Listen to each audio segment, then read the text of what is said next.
For centuries, storytellers and explorers have whispered about places so extraordinary, so impossibly magical, that the world dismissed them as pure fantasy.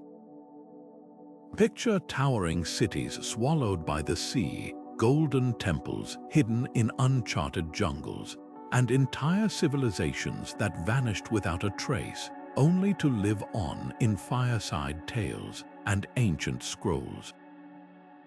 But here's the twist: many of these legendary places aren't just myths, they're real, and the discoveries that brought them to light are even more incredible than the stories themselves.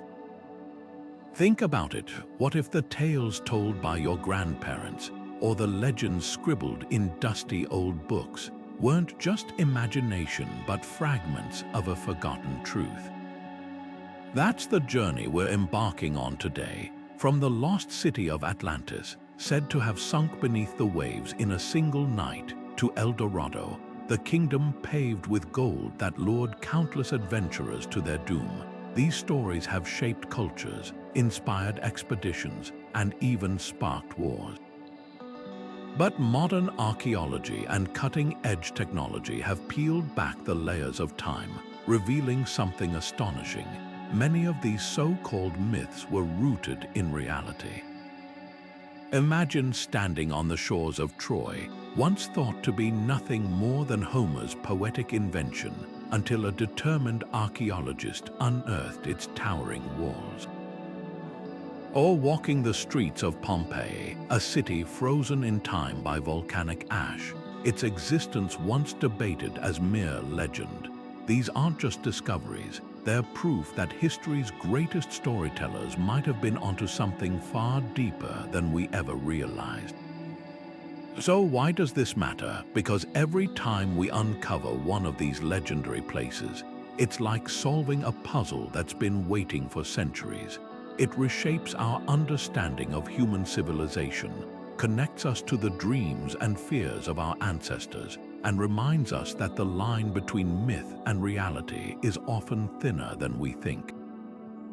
Over the next few minutes, we'll travel across continents and dive into the shadows of history to uncover 21 real locations once dismissed as pure fiction.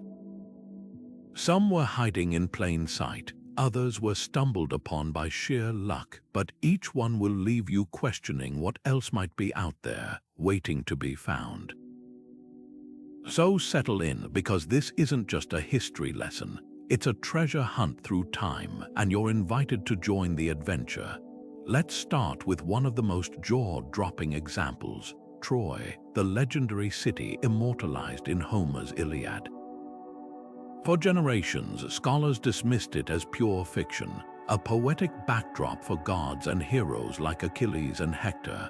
But in the 1870s, a self-taught archaeologist named Heinrich Schliemann became obsessed with proving the skeptics wrong. Armed with little more than a dog-eared copy of Homer's epic and sheer determination, he began digging in what's now modern-day Turkey, and then, beneath layers of earth and time, he found it. Not just one city, but multiple layers of ruins stacked like a historical lasagna, each telling its own story of destruction and rebirth. The most striking layer: a charred, battle-scarred settlement dating back to roughly 1200 BC, complete with massive defensive walls and evidence of a catastrophic fire details that eerily match Homer's descriptions of the Trojan War. Suddenly, the tale of the Trojan horse wasn't just a metaphor. It might have been a real stratagem used to breach those very walls. Schliemann's discovery didn't just rewrite history books, it shattered the assumption that ancient myths were mere fantasy. Here was proof that oral traditions and epic poems could preserve kernels of truth across millennia, waiting for someone stubborn enough to listen. What makes Troy so fascinating isn't just its existence, but how it forces us to rethink the relationship between legend and fact. The city wasn't a mythical playground for capricious gods. It was a thriving Bronze Age metropolis, a crossroads of trade and culture that likely inspired the grand tales passed down through generations.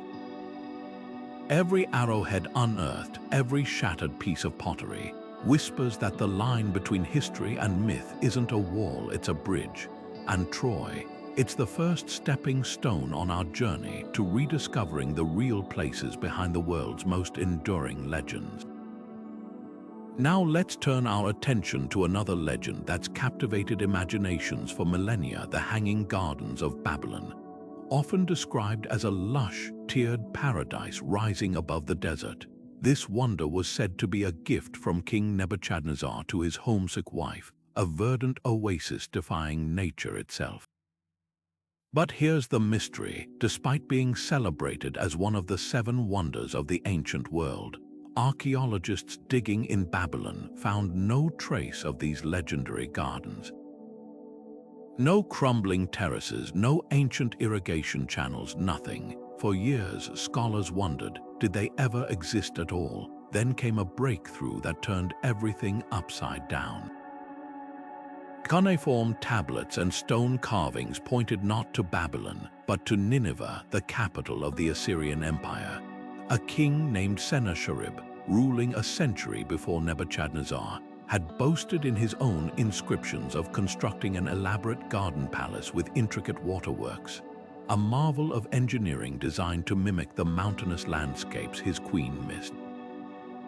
These weren't just claims. Modern excavations revealed remnants of a massive aqueduct system, capable of lifting water high into the air using Archimedes' screw centuries before the Greek inventor was even born.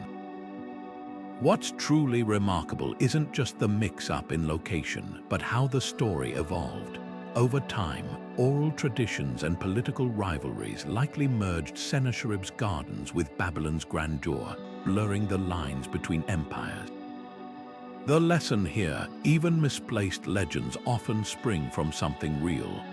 Whether it's a scribe's exaggeration or a rival kingdom's envy, the Hanging Gardens remind us that behind every tall tale lies a kernel of truth, sometimes buried, sometimes mislabeled, but always waiting to be uncovered.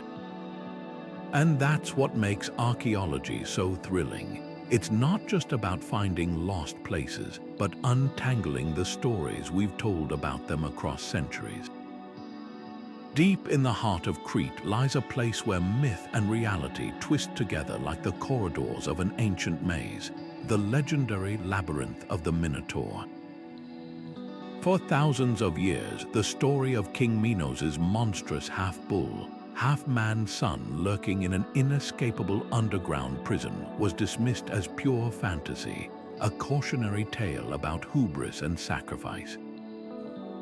But in the early 20th century, British archaeologist Sir Arthur Evans uncovered something extraordinary: the sprawling ruins of the Palace of Knossos, a complex so vast and bewildering that it seemed to breathe life into the myth itself.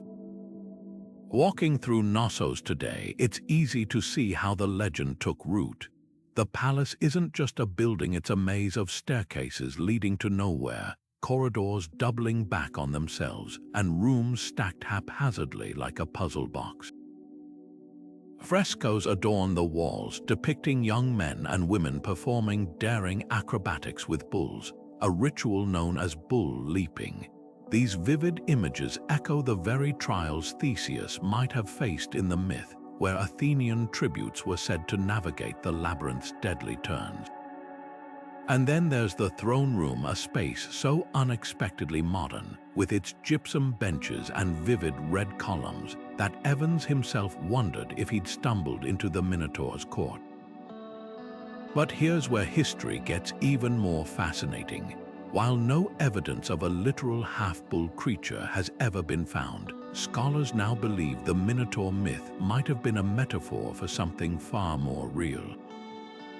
Crete's powerful Minoan civilization, which thrived over 3,000 years ago, dominated the Aegean with its advanced architecture and naval prowess.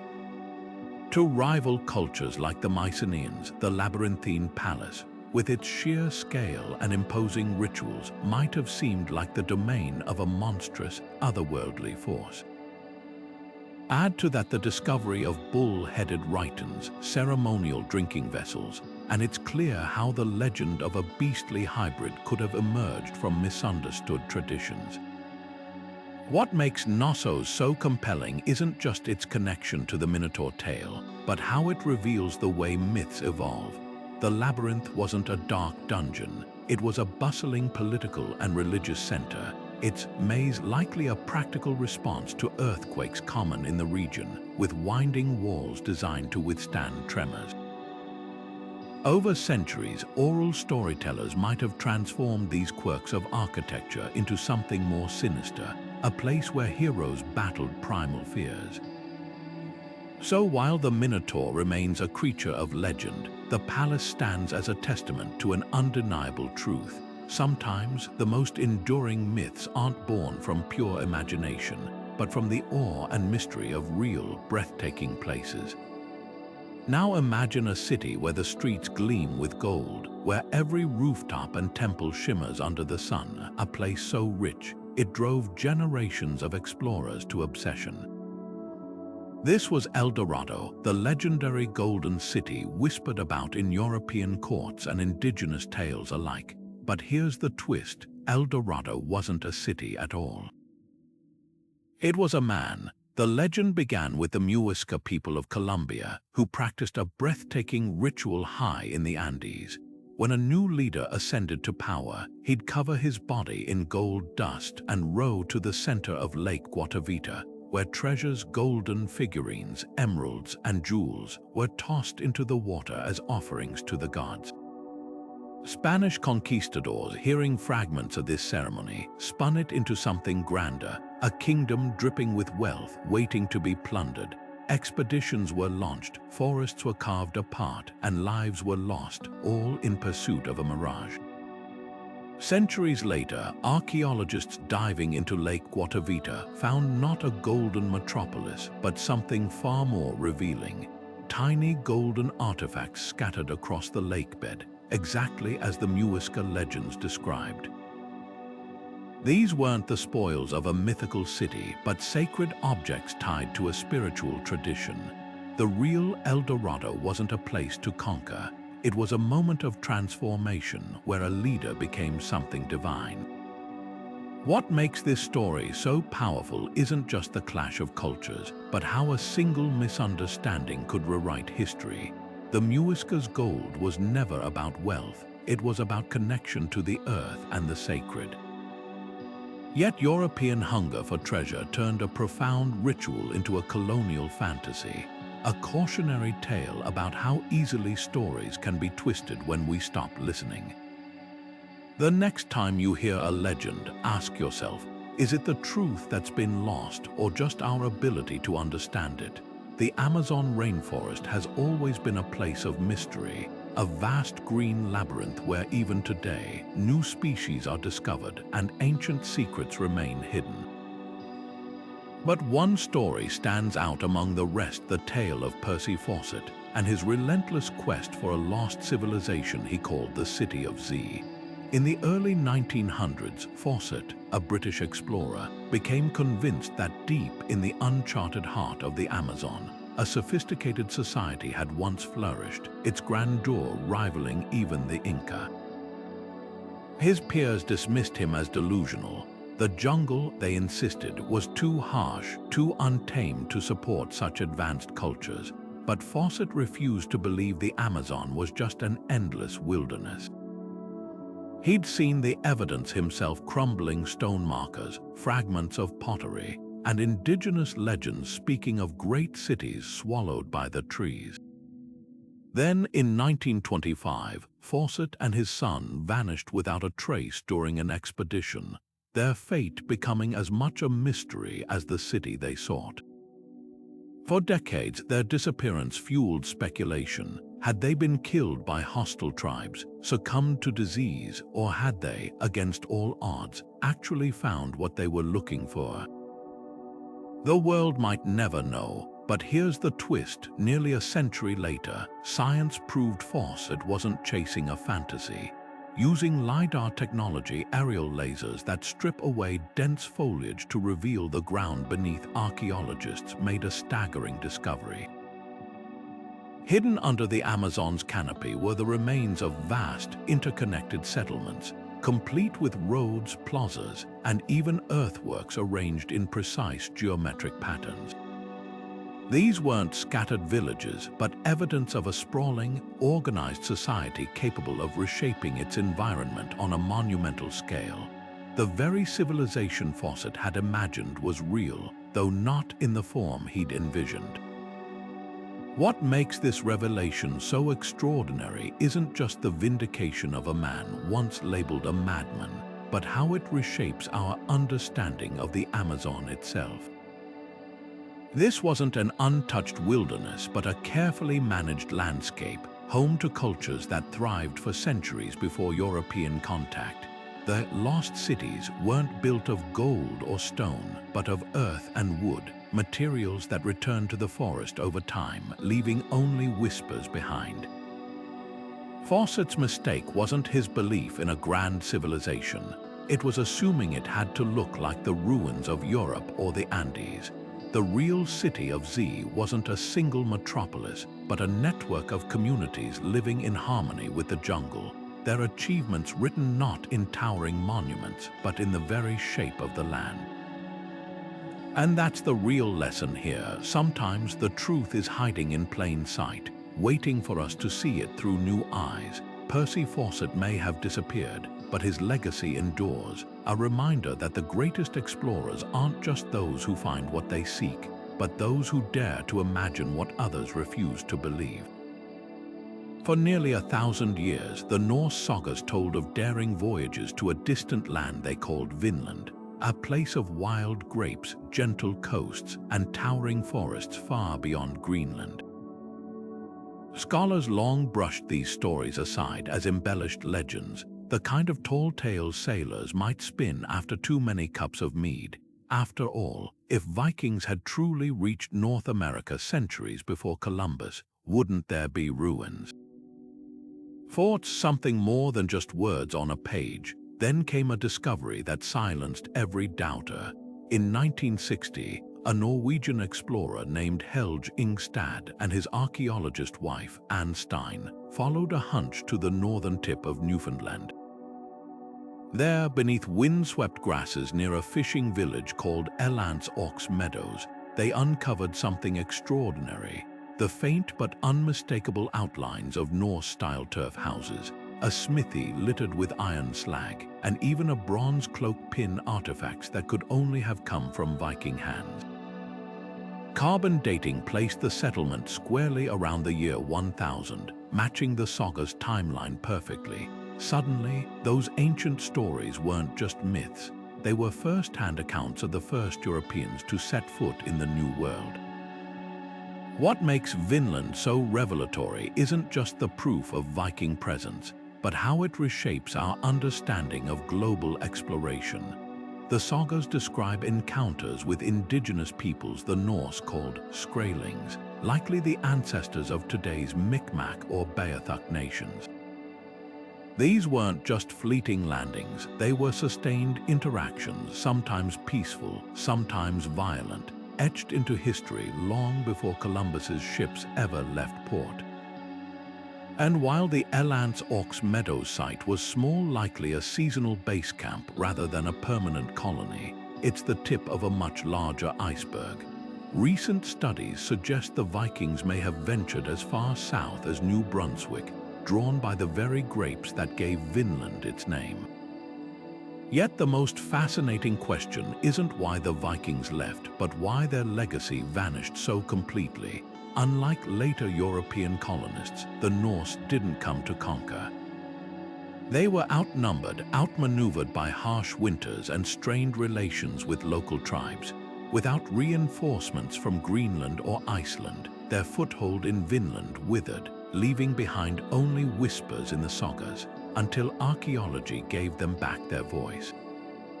This isn't just a story about who reached America first.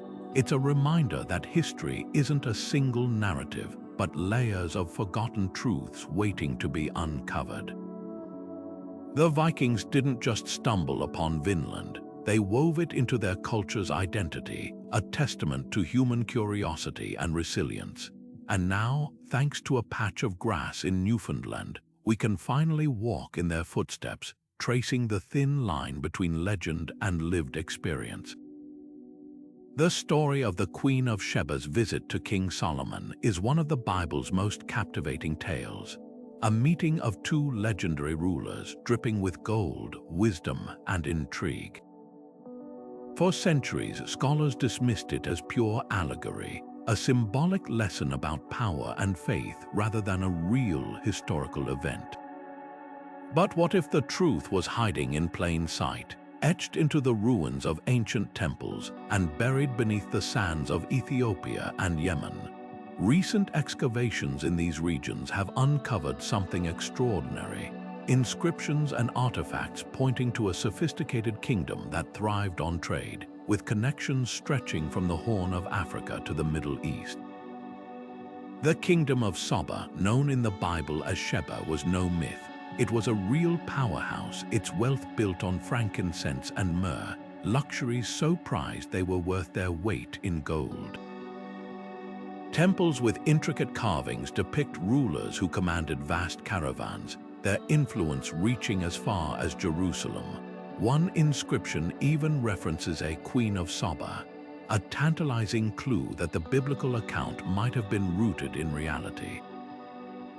But the most compelling evidence comes from the architecture itself. In Ethiopia's highlands, the ruins of Dunga near Axum are often linked to the Queen of Sheba's palace, complete with foundations that match descriptions of her legendary court. Meanwhile, in Yemen, the great Temple of Orwam reveals a civilization capable of engineering marvels, with towering pillars and altars dedicated to the moon god Olmaka, a deity the Sabaeans worshipped long before the rise of Islam.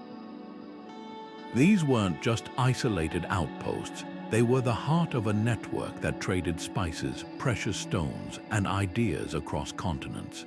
What makes this discovery so remarkable isn't just the confirmation of Sheba's existence, but how it reshapes our understanding of ancient diplomacy. The Queen's visit to Solomon wasn't merely a fable about a clever ruler testing another's wisdom. It was likely a strategic mission, an alliance forged through trade and mutual interest. The Bible describes her bringing camels laden with spices, gold, and gems, gifts that align perfectly with the Sabaean economy. Even the famous riddle contest between them might have been a poetic retelling of negotiations where words were as valuable as wealth. The real twist: Sheba's legacy didn't vanish with time. In Ethiopia, the Kebra Nagast, a sacred text, claims the queen bore Solomon a son, Menelik, who founded a dynasty that ruled for centuries. Modern DNA studies even suggest genetic ties between Ethiopian populations and the Levant, hinting at ancient connections that echo the story. Whether fact or folklore, the message is clear. The line between myth and history isn't just blurred, it's woven together, thread by thread, in the tapestry of human memory. So the next time you hear a tale that seems too grand to be true, remember Sheba. A kingdom once relegated to legend is now standing firm in the archaeological record, proving that sometimes the most extraordinary stories aren't just fiction, they're history waiting to be rediscovered. Plato's story of Atlantis has haunted imaginations for over 2,000 years, a mighty island nation advanced beyond its time, swallowed by the sea in a single day and night of fire. Scholars have scoured the globe searching for its possible location, from the Caribbean to Antarctica. But what if the answer wasn't hidden in some distant corner of the world, but much closer to home? Enter the Minoan civilization, a culture so sophisticated, so suddenly erased, that its fate might have inspired the entire Atlantis legend. The clues start with Plato's own description. He wrote of a circular city with concentric rings of water and land, a people skilled in engineering and seafaring, and a catastrophic end brought on by their own hubris. Now picture Santorini, the crescent-shaped Greek island known in ancient times as Thura. Beneath its postcard-perfect cliffs lies a secret. The island is actually the remains of a massive volcanic caldera. Around 1600 BC, Thura erupted with a force estimated to be 4 times stronger than Krakatoa, triggering tsunamis that would have devastated nearby Crete, home to the flourishing Minoans. Archaeological digs on Santorini have uncovered something astonishing: the ruins of Akrotiri, a Minoan settlement frozen in time by volcanic ash, much like Pompeii. Walk its streets today and you'll find multi-story buildings with vibrant frescoes, advanced drainage systems, and even evidence of indoor plumbing. This wasn't just a village, it was a hub of art and innovation, a society capable of feats that would have seemed almost mythical to later Greeks. Then, in an instant, it was gone. The eruption didn't just bury Akrotiri, it likely crippled the entire Minoan civilization, weakening them so severely that invaders from mainland Greece easily overtook them within generations. Here's where the pieces click together. Plato, writing over 1,000 years later, might have heard fragments of this disaster passed down through Egyptian priests or oral traditions. The Minoans' sudden collapse, their island's partial sinking, even their reputation as a peaceful, advanced culture, all of it mirrors Atlantis' fate. But why would Plato twist history into myth? Because the story wasn't just about a lost city, it was a warning. The Minoans, like Atlantis, may have been victims of their own prosperity, their downfall a lesson about the fragility of even the greatest civilizations. The brilliance of this connection isn't just in solving a mystery, it's in understanding how history becomes legend. Thura's eruption was so cataclysmic, it left an imprint on cultures across the Mediterranean. Some scholars even link it to the biblical plagues of Egypt or the Greek myth of Deucalion's flood. When disasters defy comprehension, we reshape them into stories, turning raw terror into something teachable. Atlantis endures not because it was real, but because it embodies a truth older than Plato. Civilizations rise, they reach too far, and sometimes the earth itself reminds them of their limits.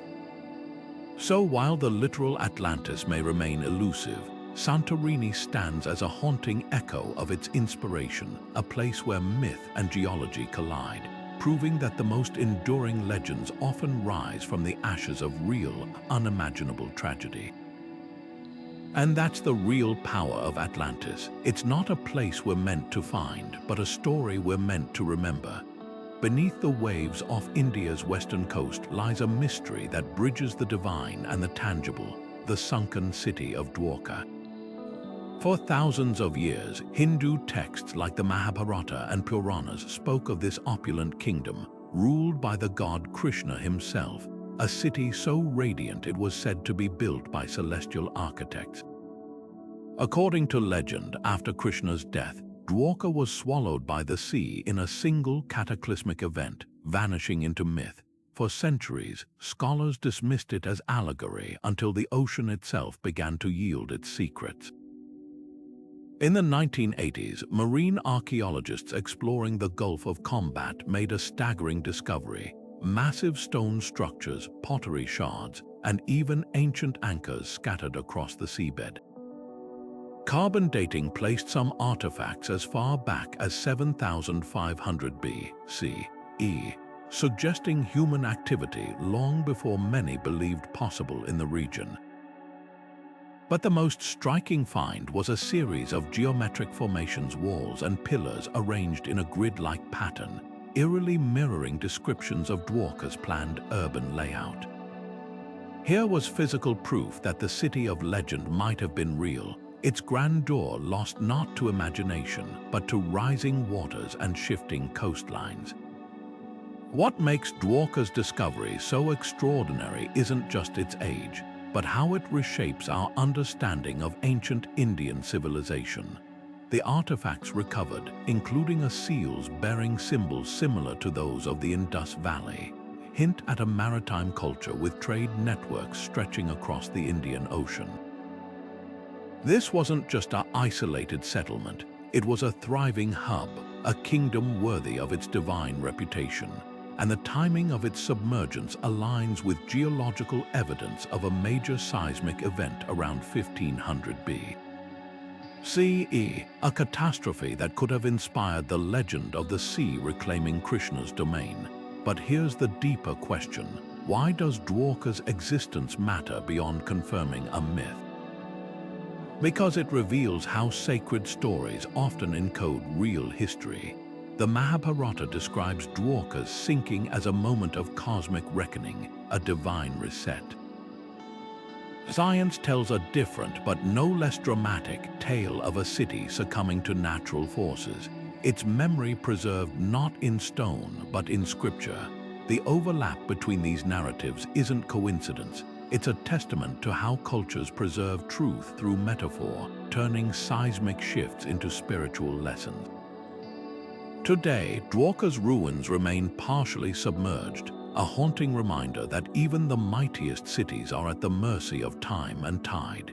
Yet every artifact pulled from the seabed whispers the same revelation. The past isn't just buried, it's waiting, daring us to rethink the line between faith and fact.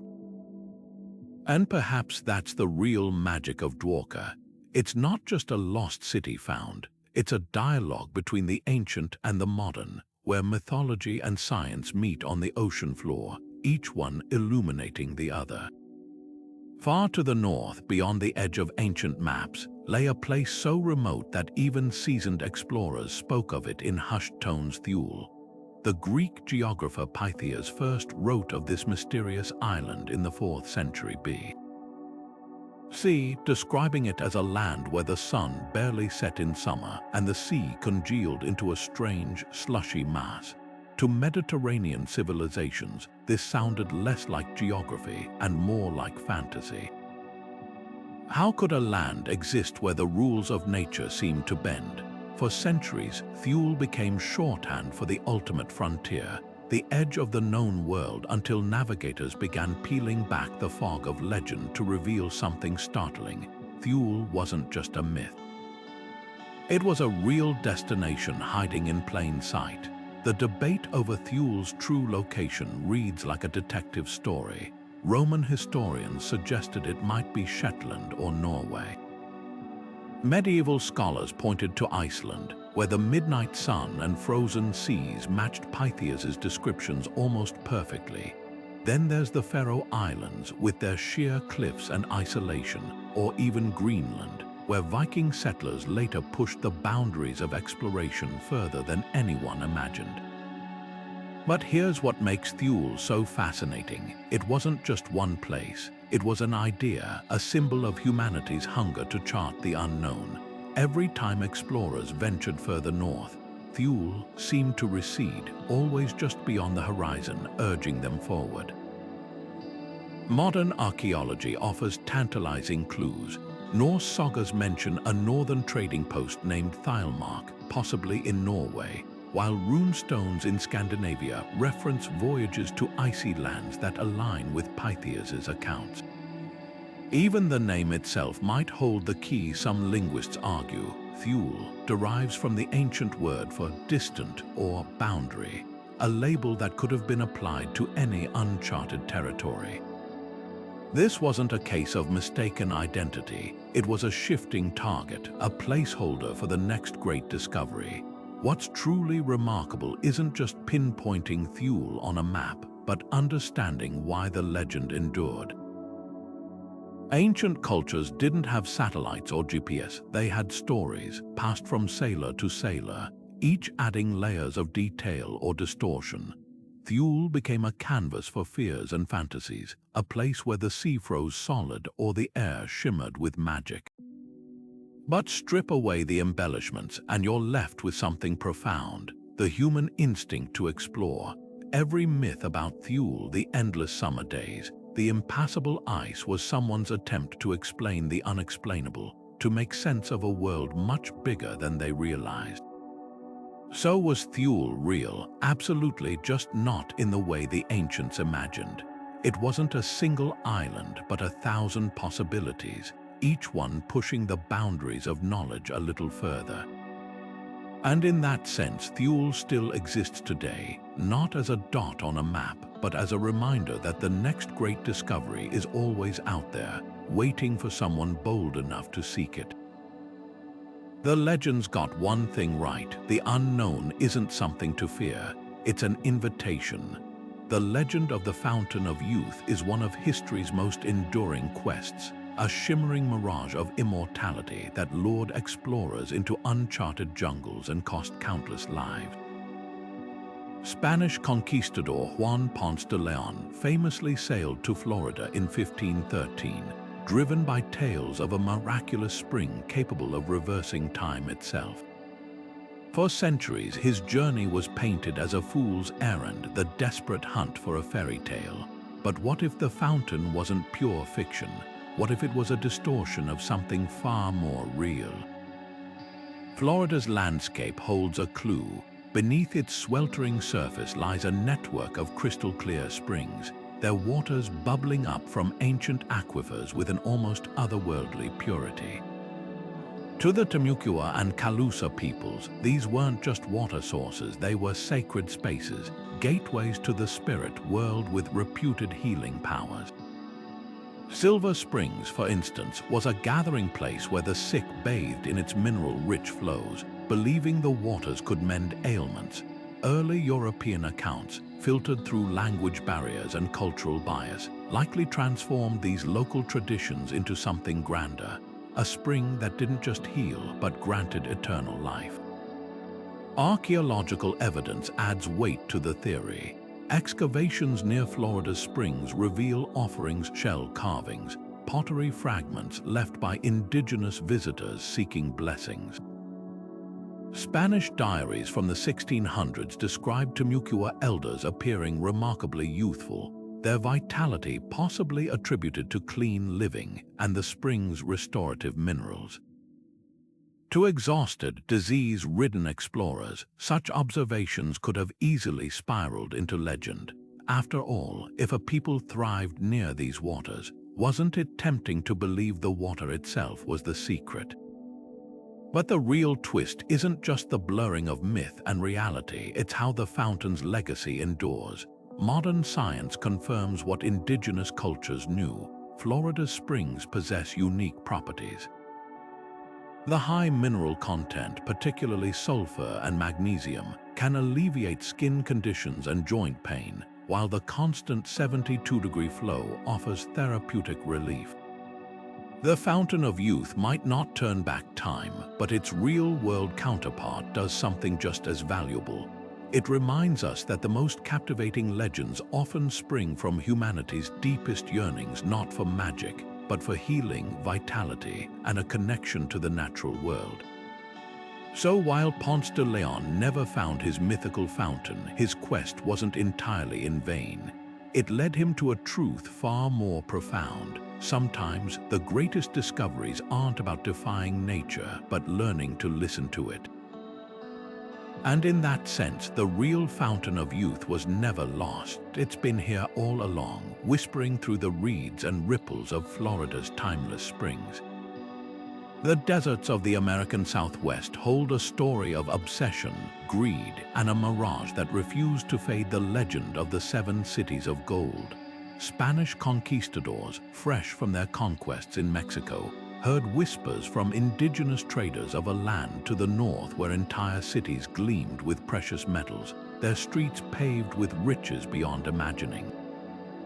The tales spoke of Cibola, a place so magnificent, its wealth would dwarf even the Aztec treasures they'd plundered. Fueled by dreams of glory and gold, expeditions led by figures like Francisco Vázquez de Coronado marched into the scorching wilderness, their minds filled with visions of towering golden temples. What they found, however, was something far more ordinary and far more revealing. Instead of glittering metropolises, the Spanish encountered the multi-story adobe villages of the Zuni and Hopi peoples, communities built not from gold but from earth and sweat. These were the cities of legend, impressive in their own right, with intricate pottery, vibrant textiles, and networks of trade stretching across the continent. But where, then, did the myth of gold come from? The answer lies in a collision of cultures and a tragic case of mistaken identity. When the Zuni and Hopi traded turquoise, a stone sacred to them, shimmering with hues of blue and green, Spanish observers, blinded by their own thirst for wealth, misinterpreted it as evidence of hidden gold mines. The intricate jewelry and ceremonial objects, crafted with skill and spiritual significance, became proof of a fantasy in the minds of the conquerors. But here's where the story takes a darker turn. The 7 cities of gold weren't just a harmless misunderstanding, they became an excuse for violence. Coronado's expedition, failing to find the riches they sought, turned on the very people they'd hoped to exploit. Villages were raided, resources seized, and lives lost, all in pursuit of a myth. Yet the cruel irony is that the real treasure was always there, just not in the form the Spanish expected. The Zuni and Hopi cultures held wealth of a different kind, knowledge of the land, sustainable farming techniques, and artistic traditions that had thrived for centuries. Their turquoise, far more than a pretty stone, was a bridge to the divine, used in rituals and traded as a symbol of connection between earth and sky. What makes this legend so haunting isn't just the folly of the conquistadors, but how it reflects a recurring theme in history: the danger of seeing what you want to see.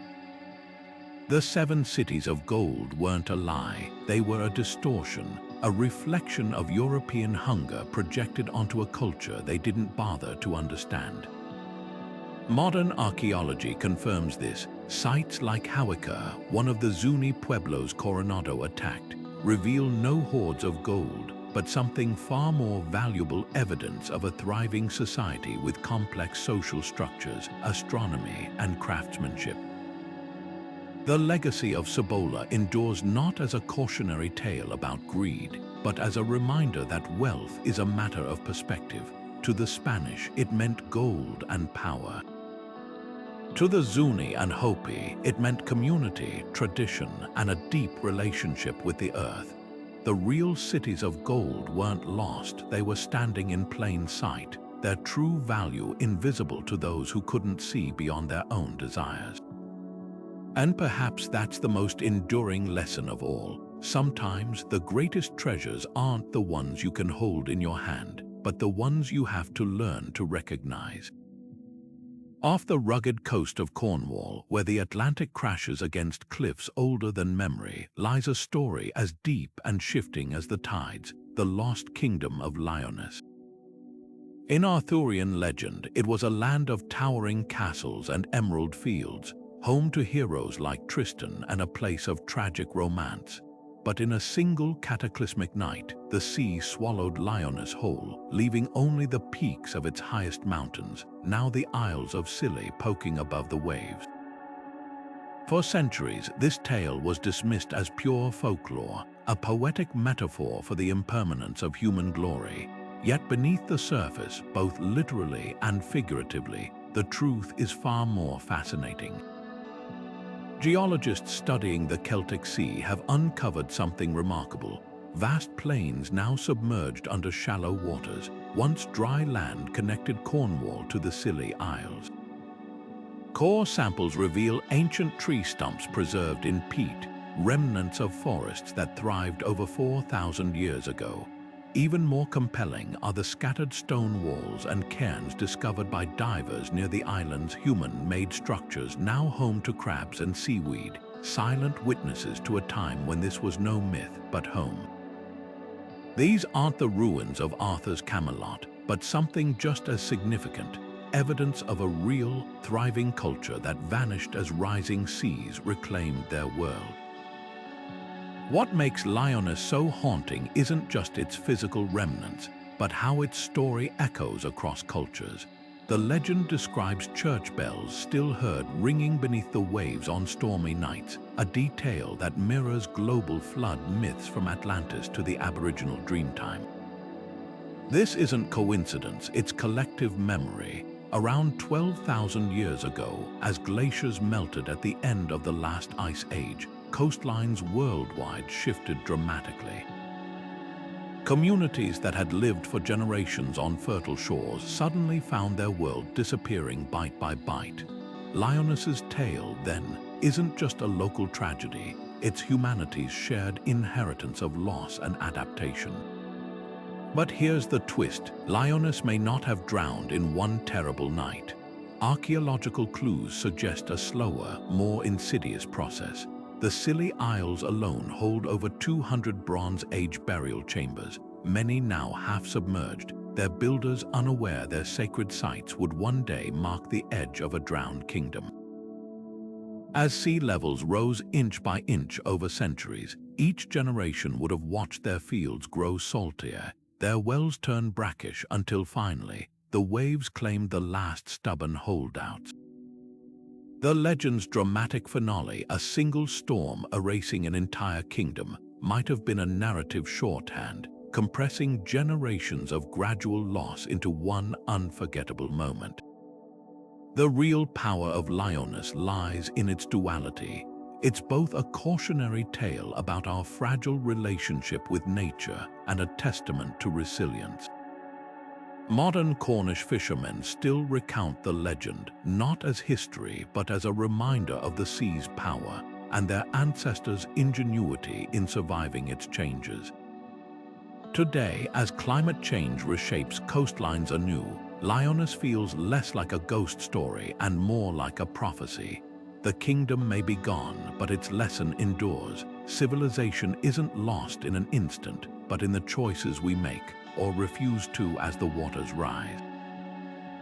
And perhaps that's why the bells still ring in the deep, calling us to listen before it's too late. The Garden of Eden has captivated humanity for millennia, a paradise lost, where the first humans walked among fruit-laden trees and rivers flowed with abundance. For centuries, theologians and scholars debated whether it was purely symbolic or a place that once existed on Earth.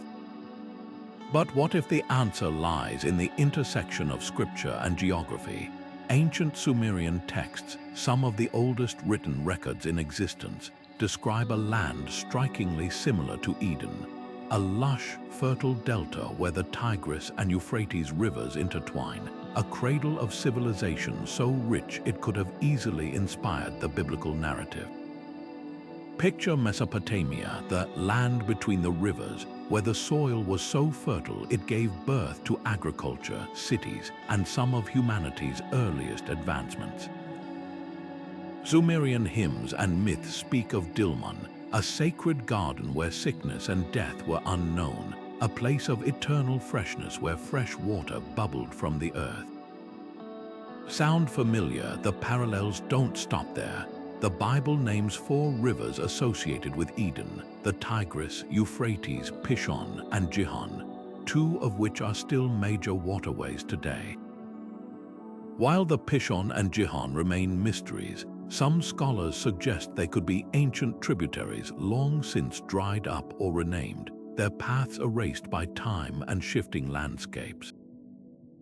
Archaeology adds another layer to the puzzle. Excavations in southern Iraq have uncovered evidence of vast marshlands that once stretched for hundreds of miles, teeming with wildlife and towering date palms. These wetlands, known as the Awar, were so abundant they sustained entire cultures for thousands of years. Could this have been the template for Eden's description? Even the biblical motif of humanity's expulsion from paradise finds echoes in Sumerian lore, where the god Enki warns that the loss of innocence comes with knowledge, a theme as old as storytelling itself. But here's the twist: Eden's enduring power isn't just about pinpointing a location on a map. It's about understanding how myths crystallize around real, awe-inspiring places.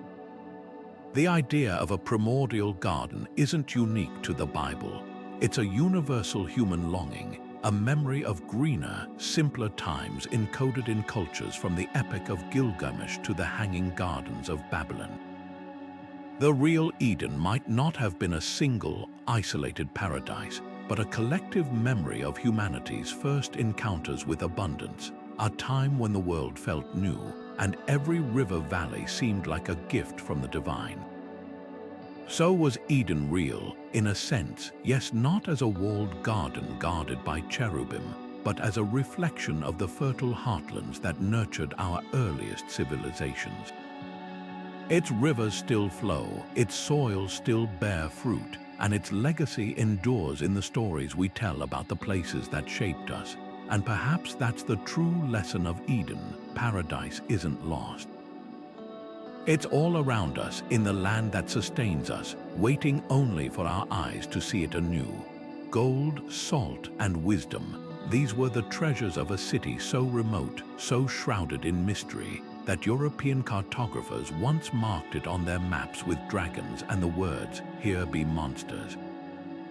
This was Timbuktu, a name that became synonymous with the ends of the earth, a place many doubted existed at all. Yet while outsiders spun tales of a golden metropolis in the sands, the truth was far more extraordinary. Timbuktu wasn't just real, it was the beating heart of a scholarly revolution, a place where knowledge was more valuable than any precious metal. Picture the Mali Empire at its height in the 14th century, a realm stretching across West Africa, its wealth built on the salt and gold trade. At its crossroads stood Timbuktu, a city where caravans converged, carrying not just goods but ideas. Under the rule of Mansa Musa, history's richest man, the city transformed into an intellectual powerhouse.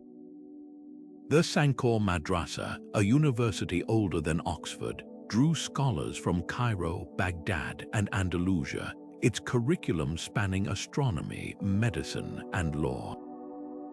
Private libraries overflowed with manuscripts, some 500,000 texts penned in flowing Arabic and local languages, their pages brimming with everything from advanced mathematics to poetry that rivaled the finest in the Islamic world. For centuries, Europe dismissed these accounts as exaggeration. How could a city in darkest Africa outshine the academies of Paris or Bologna? Then, in the 1800s, explorers like Heinrich Barth and René Caillier braved the Sahara's fury and emerged with revelations that stunned the West. Beneath Timbuktu's sun-baked mud brick arches lay treasures no one had imagined.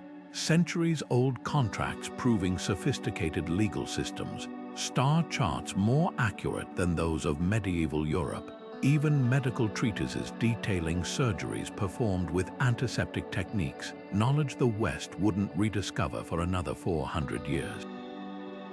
The real magic of Timbuktu, though, lies in how it defies stereotypes. This wasn't just a repository of imported knowledge, it was a crucible of innovation. Local scholars like Ahmed Baba debated philosophy alongside foreign thinkers, while Timbuktu's scribes pioneered conservation techniques, using desert herbs to protect manuscripts from insects and decay. Their work preserved texts like the Tariq al-Sudan, a history so meticulous it remains a cornerstone of African scholarship today. Yet Timbuktu's story isn't without tragedy. In 2012, as conflict gripped Mali, extremists targeted the city's libraries, burning thousands of manuscripts in a bid to erase history. But here's the twist: centuries earlier, families had hidden their most precious texts in trunks buried beneath the sand or secreted them in caves along the Niger River. When the danger passed, these treasures re-emerged, a testament to resilience. Today, digital projects like the Timbuktu Manuscripts Initiative are safeguarding this legacy, scanning pages that whisper of a time when the desert bloomed with ideas. So why does Timbuktu matter? Because it shatters the myth that Africa's past was one of silence and stagnation. This was a place where astronomers mapped the stars while Europe lingered in the Dark Ages, where merchants traded gold alongside treatises on ethics. Timbuktu's rediscovery didn't just confirm a legend, it rewrote a continent's story, proving that the pursuit of knowledge knows no borders. And perhaps that's the greatest treasure of all, not the gold that lured explorers, but the wisdom that outshines it, waiting patiently in the sands for the world to take notice. For over 1,000 years, Egyptian pharaohs whispered of a distant land so abundant, its very name became synonymous with exotic luxury, the land of Punt. Temple walls from Luxor to Thebes depict its wonders, ebony and ivory, fragrant myrrh trees taller than a man, even live baboons and leopards gifted as royal tributes. Yet as Egypt's power waned, Punt faded into legend, its location scrubbed from maps until scholars debated whether it was real or just a merchant's tall tale. The answer lay hidden in plain sight, etched into the very goods the Egyptians prized most and in the DNA of a mummified monkey. The breakthrough came from an unexpected source, ancient shipping manifests. Papyrus records from Queen Hatshepsut's reign described voyages to Punt lasting 2 months by sea, with sailors returning laden with frankincense and gold.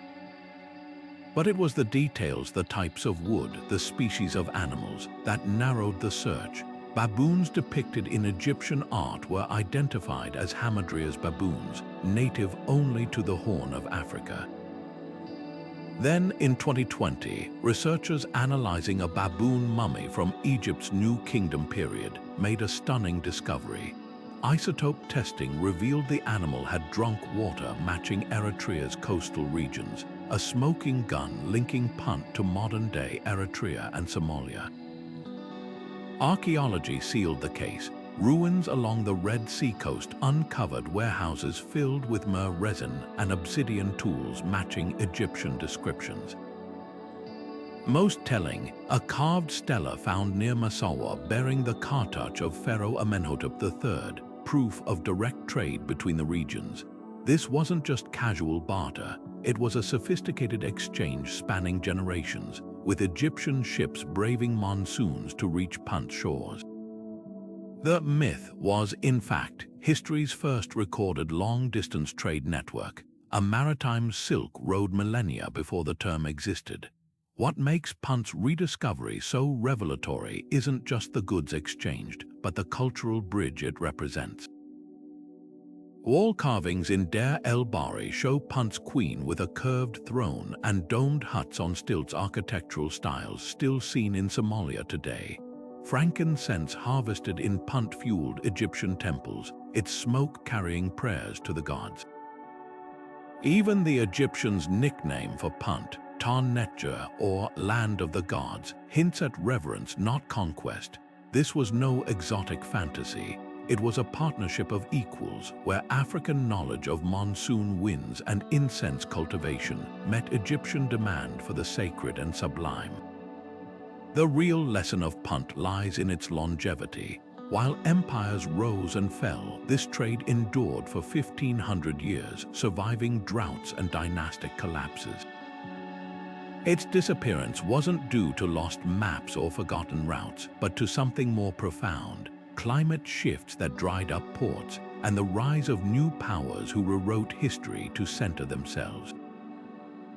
Today, as archaeologists sift through coastal middens and decipher ship logs, Punt emerges not as a footnote, but as a cornerstone of ancient globalization, a reminder that the connections we think are lost were merely waiting for us to look beyond the myths and see the world as it truly was: smaller, smarter, and far more interconnected than we ever imagined.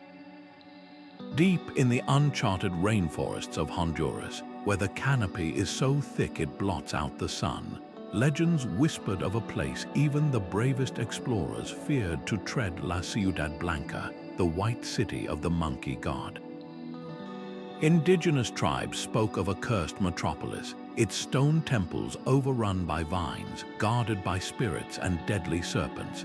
For centuries, adventurers vanished into the jungle, lured by tales of colossal statues and streets paved with gold, only to emerge empty-handed if they emerged at all. The White City became the stuff of campfire stories, a cautionary tale about the perils of greed and the jungle's unforgiving grip. Then, in 2015, something extraordinary happened. A team of scientists armed with LiDAR, a laser mapping technology that strips away foliage to reveal the ground beneath, scanned the Musquisha rainforest from above. What they found wasn't just a single city, but an entire lost civilization. The ruins stretched for miles, terraced plazas, irrigation canals, and even a pyramid rising from the undergrowth, all part of a sophisticated society that thrived between 1000 and 1400 AD. But here's what makes this discovery so astonishing. It wasn't just the scale of the ruins that stunned archaeologists, but their pristine condition. Unlike Maya sites, which were often looted or repurposed over centuries, these structures had lain untouched, preserved like a time capsule by the jungle's relentless embrace. Among the artifacts recovered were stone vessels carved with animal motifs, ceremonial seats, and a cache of jaguar figurines, their details still sharp despite centuries of humidity. One artifact stood out, a half-buried effigy nicknamed the word jaguar, a snarling blend of human and beast that may have represented a shaman mid-transformation. This wasn't just a city, it was a spiritual nexus, a place where the boundaries between the earthly and the divine blurred. Yet the real mystery isn't how the White City was lost, it's why. Unlike other Mesoamerican collapses tied to drought or invasion, this civilization seems to have faded quietly, its people melting back into the forest without conquest or catastrophe. Some scholars speculate that disease introduced by early European contact may have ravaged the population centuries before explorers ever set foot here. Others point to the jungle itself as both protector and executioner, its fertile soils sustaining the city until shifting weather patterns or resource depletion made survival impossible.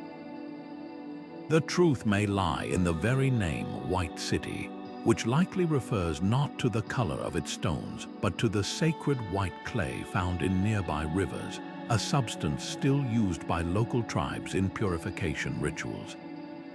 Perhaps the city's fate was written in the land itself, a cycle of growth and retreat as old as the rainforest. What makes this discovery so transformative isn't just the rewriting of Central American history, but the method behind it.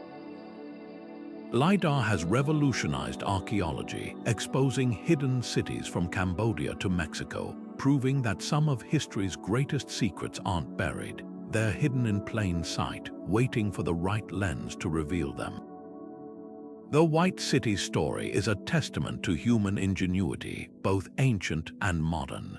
Its builders crafted a metropolis in one of Earth's most hostile environments, while their rediscoverers harnessed 21st century tech to peel back the layers of myth. And somewhere in between, the jungle kept its promise, guarding the truth until the world was ready to listen. So the next time you hear a legend about a lost city, remember La Ciudad Blanca.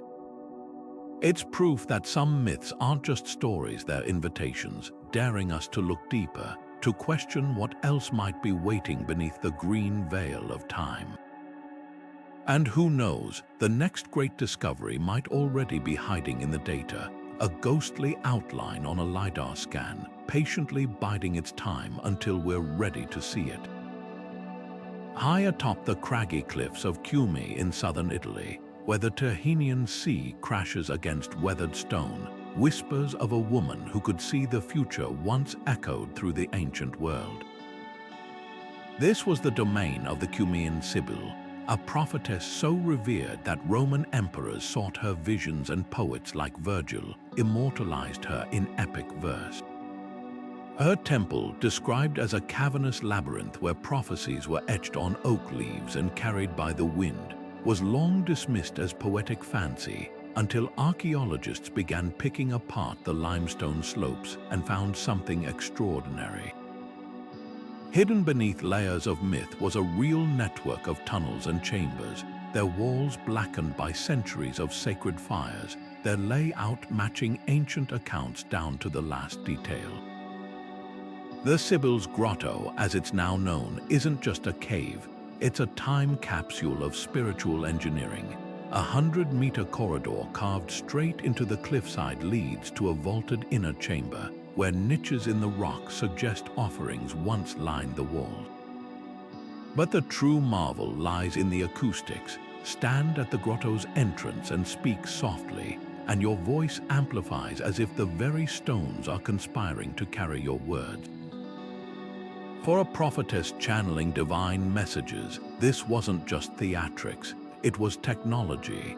The Sibyl likely used these natural sound distortions to make her pronouncements resonate with otherworldly power, turning geology into theater and theater into faith.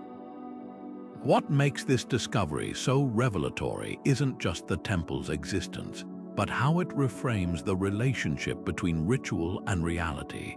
Ancient sources describe the Sibyl delivering prophecies in a frenzied trance, her voice booming as though possessed by Apollo himself. Modern visitors to the grotto report something eerily similar. The way sound ricochets off the damp walls creates an uncanny sensation of voices emerging from the earth. This wasn't mere superstition, it was a masterclass in environmental psychology, where every element from the oppressive humidity to the flickering torchlight was carefully orchestrated to induce awe. Yet the Sibyl's legacy extends far beyond her cave. Her prophecies, collected in the Sibylline books, shaped the destiny of Rome itself. Emperors consulted these scrolls before waging wars, and when the original texts burned in a temple fire, the state dispatched envoys across the Mediterranean to reconstruct them, an ancient equivalent of backing up sacred data. The sheer bureaucratic effort invested in preserving her words hints at something profound. For the Romans, the Sibyl wasn't just a mystic, she was a living link to the divine, her cave a physical interface between mortal and immortal realms. Today, as tourists squeeze through the grotto's narrow passages, they're walking the same path as Augustus and Nero, tracing the contours of a legend made manifest. The Sibyl's prophecies may have faded into history, but her temple endures as a testament to humanity's eternal hunger to peer beyond the veil of time. And perhaps that's the real revelation here, not that the myths were true, but that they were always rooted in something tangible, the primal need to find magic in the marrow of the earth and voices of the gods in the echo of a cave. Rising nearly 3,000 meters above the Aegean Sea, Mount Olympus doesn't just dominate the horizon, it commands it. To the ancient Greeks, this wasn't merely a mountain. It was the very throne room of the gods, a place where Zeus hurled thunderbolts from the summit and Athena's wisdom echoed through the mist-shrouded ravines. For centuries, travelers assumed these stories were pure allegory, that no mortal could scale such heights to confirm the divine presence. But when climbers finally reached the peak in 1913, they didn't find golden palaces or chariot tracks. They discovered something far more revealing, a landscape so awe-inspiring, it's no wonder an entire civilization believed it was touched by the divine. The key to Olympus's sacred status lies in its geography. Unlike the gentle slopes of other Mediterranean peaks, Olympus rises abruptly from the coastal plains, its upper reaches often hidden by clouds, a natural veil that lent itself to myth-making. Ancient texts describe the gods dwelling in the ether, a realm above the mortal world but not quite in the heavens. Modern climbers know this phenomenon well. Above 2,000 meters, the air thins, light fractures differently, and sudden storms can make the summit feel like another world entirely. The mountain's microclimates create surreal effects. One moment, hikers are sweating under clear skies. The next, they're engulfed in fog so dense it erases all sense of direction. To Bronze Age shepherds gazing upward, these shifts weren't weather patterns, they were the moods of the gods. Archaeological finds confirm how deeply Olympus was woven into spiritual life. At Dion, the mountain's foothills, excavations have uncovered sanctuaries dedicated to Zeus and his pantheon, their altars positioned to align with the summit. Votive offerings, tiny bronze thunderbolts, clay figurines of eagles mirror the symbols associated with Olympian deities. Most striking are the petroglyphs carved into boulders along ancient pilgrimage routes. Not just names or dates, but intricate spirals and constellations, as if travelers were trying to map their connection between earth and sky. This wasn't passive worship, it was an active dialogue with the mountain, a recognition of its power to humble and inspire. Yet Olympus's true magic lies in how it blurred the line between the tangible and the transcendent. Greek poets like Hesiod described it as a place where nectar flowed in rivers and ambrosia grew like wildflowers. Fantastical details, yes, but rooted in observable wonders. The mountain's lower slopes burst with rare flora, including dozens of endemic species like the Olympus violet, its purple blooms so vibrant they seem otherworldly. Meanwhile, natural springs gush from the rock, their waters rich with minerals that give them an almost metallic sheen. To ancient visitors, these weren't just botanical curiosities. They were proof of the gods' favor, a landscape where nature itself seemed enchanted. What makes Olympus unique among mythical sites isn't just its physical grandeur, but its enduring role as a cultural touchstone. Long after the fall of Greece's city-states, Byzantine monks built monasteries on its slopes, drawn by the same aura of sanctity. Today, hikers scaling the Skolio summit often report an eerie stillness near the top, as if the mountain still holds its breath for the gods. Maybe that's the real lesson here. Olympus wasn't chosen as the home of the gods because it was magical. It became magical because it reminded everyone from shepherds to scholars that some places defy explanation, not because they hide secrets, but because they help us see the world with older, wiser eyes. And sometimes that's as close to divinity as we mortals get. In the mid-19th century, long before satellites mapped the ocean floor, scientists faced a puzzle that seemed to defy logic. Lemur fossils found not just in Madagascar and India, but scattered across continents separated by vast oceans. How could these small, tree-dwelling primates have crossed thousands of miles of open water? The answer, proposed by zoologist Philip Sclater in 1864, was as bold as it was imaginative. A lost continent, which he named Lemuria, must have once bridged these lands before sinking beneath the waves. This wasn't wild speculation, it was cutting-edge science for its time, a plausible solution to a genuine mystery. Maps were redrawn, textbooks updated, and for decades, Lemuria was as real as Atlantis in the eyes of many scholars. But here's where the story takes a turn. The theory unraveled almost as quickly as it had taken hold, thanks to a revolutionary idea: plate tectonics. By the 1960s, scientists understood that continents weren't static. They drifted like rafts on Earth's molten core. The lemur fossils hadn't crossed a sunken land bridge. They'd been carried apart by the slow, inexorable movement of tectonic plates.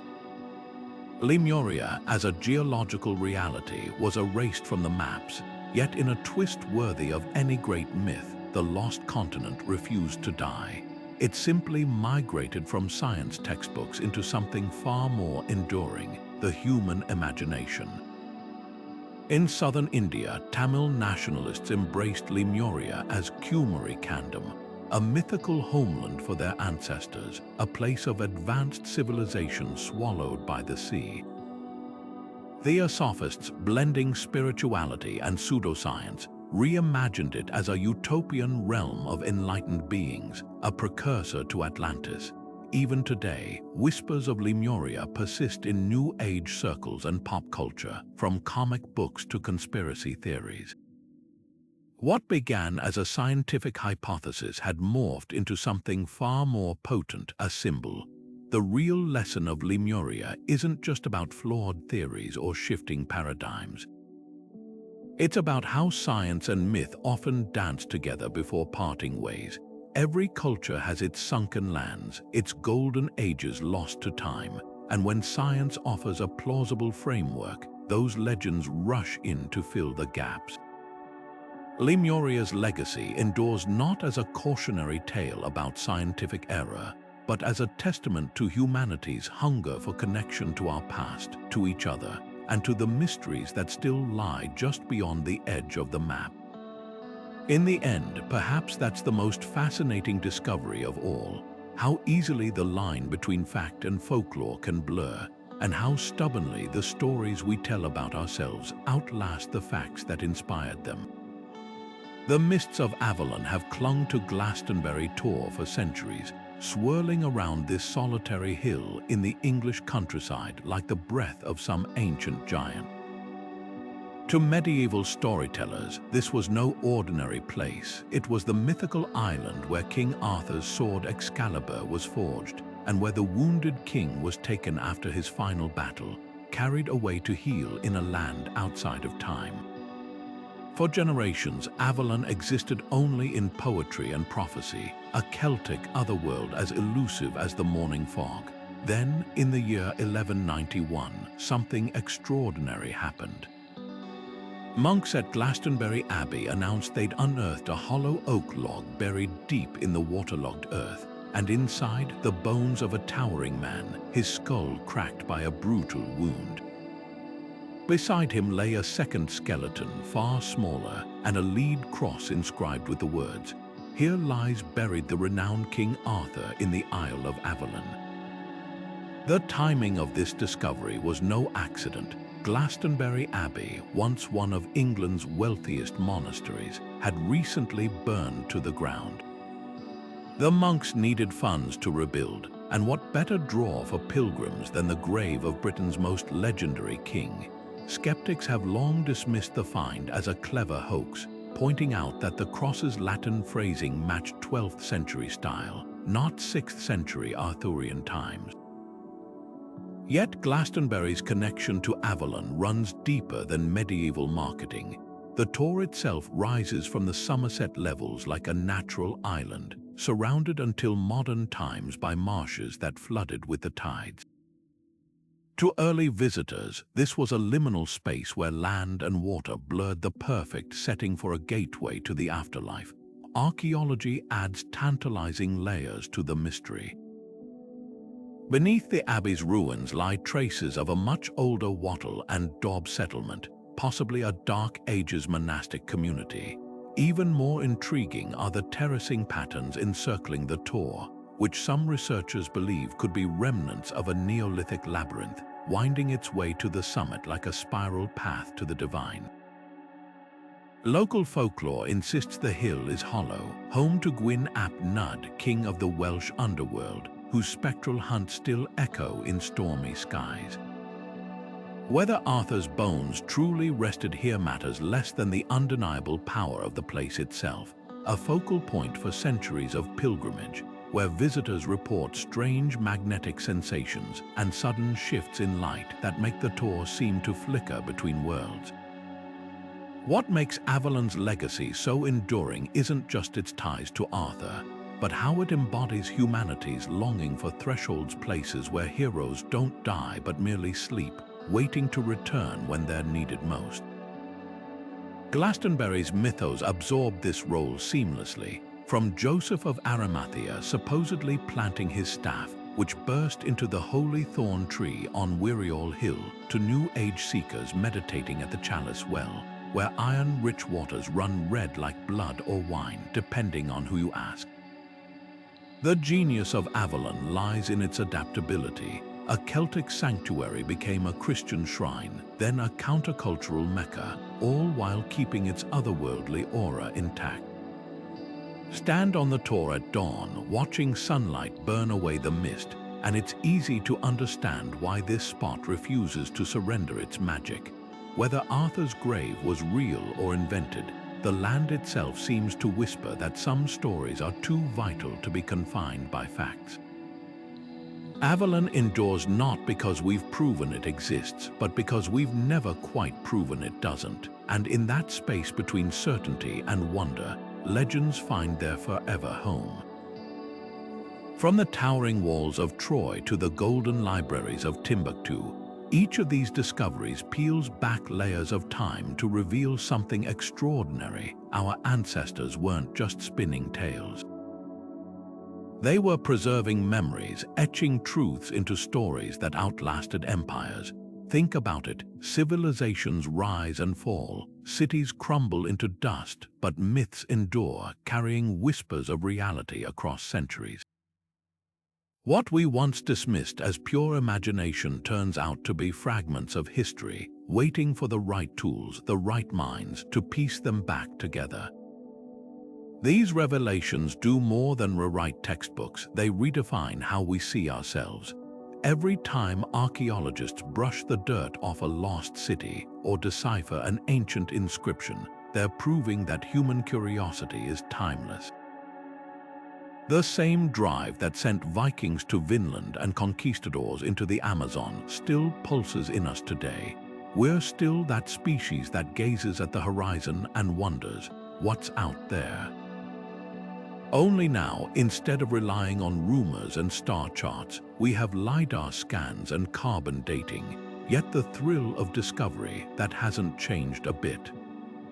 But here's the real magic. These stories aren't finished. For every myth we've unraveled, whether it's the real inspiration behind Atlantis or the true location of the Hanging Gardens, dozens more remain tantalizingly out of reach. What about El Dorado's golden rituals or the submerged ruins of Dwarka? Could there be a grain of truth in even wilder legends, like the lost continent of Mu or the gates of Shangri-La? The beauty of history is that it's always evolving, always ready to surprise us. Just when we think we've got it all figured out, a farmer plows up a Viking artifact, or a satellite spots a buried pyramid beneath the sand. So here's the question that lingers after all these revelations. Which of these truths hidden in myths stunned you the most? Was it the revelation that Vikings beat Columbus to America by 5 centuries? Or the moment science confirmed the Queen of Sheba's kingdom wasn't just a biblical allegory?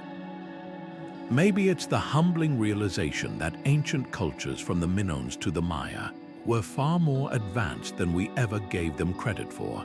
Drop your thoughts in the comments below. Let's keep the conversation going. And if you're as hooked as we are on these collisions of legend and reality, hit that subscribe button, because the past isn't done talking, and the next great discovery might be just one excavation, one scan, one daring theory away. Who knows, the next time we meet, we might be unraveling a myth you've loved since childhood, proving once again that the line between fantasy and history is thinner than a parchment scroll. Until then, keep exploring. The world's oldest stories are still waiting for their next chapter.